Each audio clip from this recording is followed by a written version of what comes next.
You did films aboard ships. You would take kids aboard ships by film, but you also did underwater photography too. Right. I got interested in underwater stuff because I acquired an aqualung, which was very new in those days. Jacques Cousteau made these things, and it became possible to go underwater. So I wanted to shoot underwater, so I made my own case, because the cases you could buy were many thousands of dollars that were any good.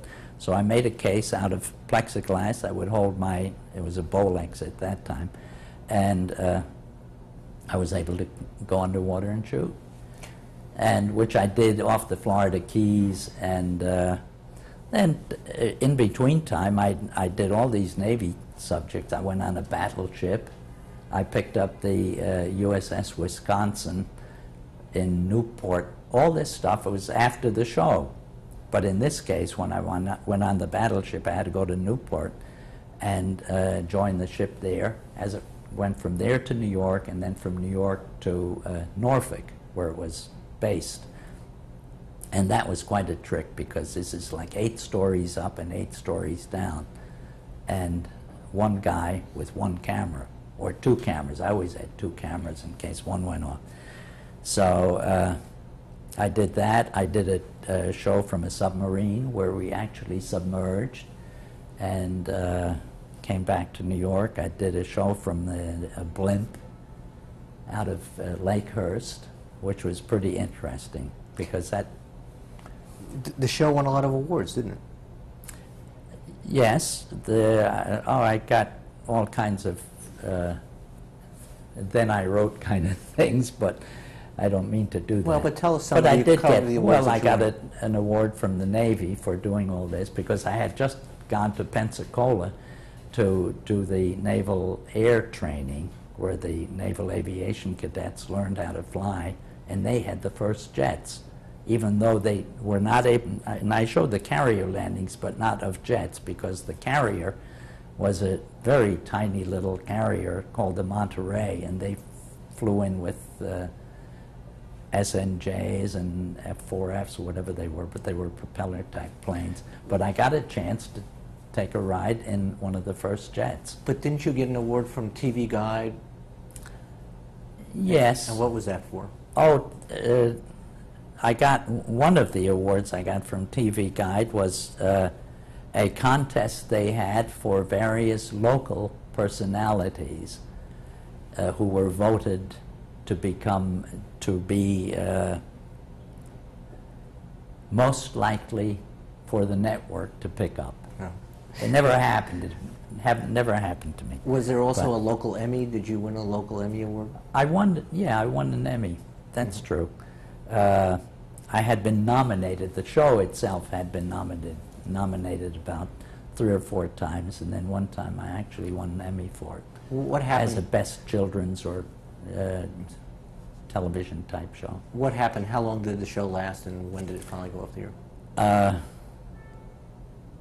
It actually went on till early 1960, and then coming back to when I did the first color television, which happened on my, not the first for the whole deal, but when my show went to color, it suddenly got very expensive, which meant that even though I had a couple of very loyal sponsors, Ronzoni and Miles Shoes, not enough money was coming in to support doing this whole thing in color, because everything got more expensive. The cameras, the talent, the engineers, the whole thing. So once again, it outlived its money-making capabilities, and that was the end of that.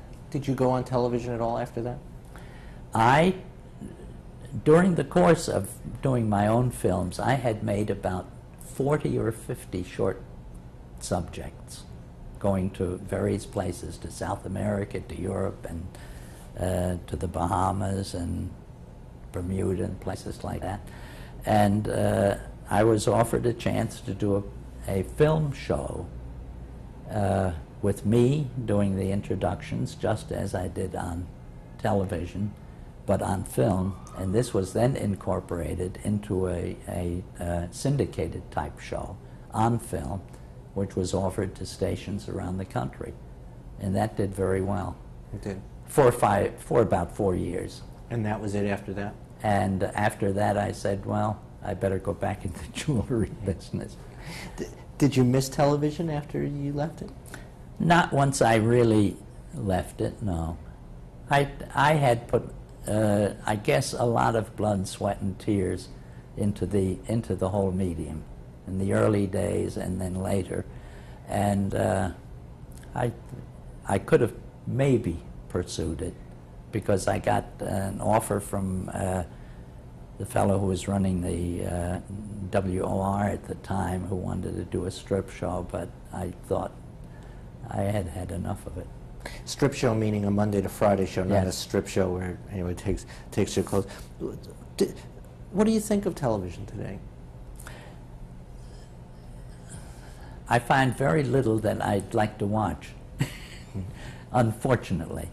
But no, there's a lot of good stuff on, obviously. But the general run-of-the-mill sitcoms and everything, you know, they're sort of formula type things, and once you've seen them, then you've seen most of them. It's a little bit like watching the soaps. Yeah, it is. How important do you think your work was? It never occurred to me that it was important in the least. I was just doing a job that I was assigned to and enjoyed doing very much, because as I said before, in the very early days, it was very, very much like a family. We all knew each other very well, and we were doing things often for the first time, and it was exciting and wonderful to do. And important in that way, you really laid the foundation for... In a way, I guess, from my particular little niche. Was there a moment that you realized the power of television? I realized it when I was still on the air, and I had several politicians who were either senators or congressmen locally in New Jersey, and from other places, who came to me and said, "Hey, how do you do this television thing?" And my pitch, as it had always been, was act natural, be honest, and listen to what they're saying. And I think some of them actually followed that. I'm going to read to you names, and I just want you to maybe give me a sentence about them, or just tell me something that comes to mind about them, these people who you may remember, you may have worked with. Betty Goodwin. Betty Goodwin I did not meet. She was the very first, I believe, television personality. She did the very early experimental shows, but I never had a chance to meet her. Abe Schechter? Oh yeah, he was head of news at NBC, and he ran the news department. Did you have anything to do with the TV operation in those days when you were experimenting? Not that I know of, other than I used to go to him and his staff for news releases, his teletype stuff. Was he interested in TV at all? Yes, yes, but that was still radio. Radio was still, at that time, was still very important. Bill Eddy? Bill Eddy I loved. This was a wonderful man. I could never understand how he could fold his big 6'4" or whatever he was frame into a submarine, because having been on a submarine, you cannot believe the tight quarters. But he ran a sub. He was also deaf. Did you know that? Yes, but he could lip read very expertly, and I don't know if he wore a hearing device or not, but it never occurred to me. It was in a pipe. He had a pipe as his hearing aid. I didn't know. He used to chew on that pipe, and that was his hearing aid. I didn't realize that. I know he always wore a pipe, but he was such a great guy, such a really very, very good friend. And started lighting, really modern lighting for television. Oh, I'm sure he did. And without his lights, the early shows would never have gotten on the air. Eddie Albert? Do you remember him? I worked on a radio show of his. The Grace and Eddie Albert, I think it was called Honeymooners, if I'm not mistaken. But whether he would ever have remembered me, I don't know. You don't remember him doing television? Not at that time. Warren Wade, anything more about Warren Wade? Warren Wade was wonderful and meant so well. The story... But bombastic is the expression for him, because, you know, you really looked and walked around, acted like he was a senator. The story was that he was the basis for Mr. Bluster of Howdy Doody. I wouldn't be surprised. Oh, you know something about Howdy? I happened to know most of the guys involved with that, because Roger Muir was also in the Army with me when we made training films. They needed, Howdy needed a person to play the clown, and Bobby Keeshan was a page at the time. And he happened to be walking past the Howdy Doody studio one day, past the door, and somebody came out, whether it was Bob Rippon or Roger Muir, said, "Hey kid, you want to play a clown?" And that became Mr. Kangaroo, you know, Captain Kangaroo. He was Clarabelle, yeah. Captain Kangaroo. And he didn't have to do anything. He just wore the suit and a funny nose and had that horn. Tom Hutchinson? He was a very great influence, because he literally ran the program department of the whole early time of television. He did a lot of the shows himself and supervised the other people who were involved. Eddie Sobel, Tony Bunsman, Eddie Padula, and all those guys. Obie Hanson? Obie Hanson was also a friend and head of engineering. He was vice president in charge of engineering of the whole station, not only radio, but television as well. He was a very, very nice gentleman. The engineering people were very important in the early days. I loved the engineers because I felt a kinship with them, because I was rather mechanically inclined. That's why I got involved with all these motion picture cameras that which is another story. I think I told you about all the cameras I had and that I was almost not permitted to use them. Hildegard. Oh yeah, I introduced Hildegard. I remember it very well. She was very nice and was a frequent guest on variety shows. She would sing her signature song? I know the melody. I can't remember the words. Ed Padula. Eddie Padula was sort of crazy. He was, you know, he was very flighty. He'd stamp his feet in the middle of the floor and say, "I want this and I want that." But also a successful producer. A director in the years. He was a director, yeah. Noel Jordan? Noel Jordan had a number of jobs in the television department and was a great guy, liked him very much, and lost track of him when he moved west. Burt Crotty? Burt Crotty, great. Describe him.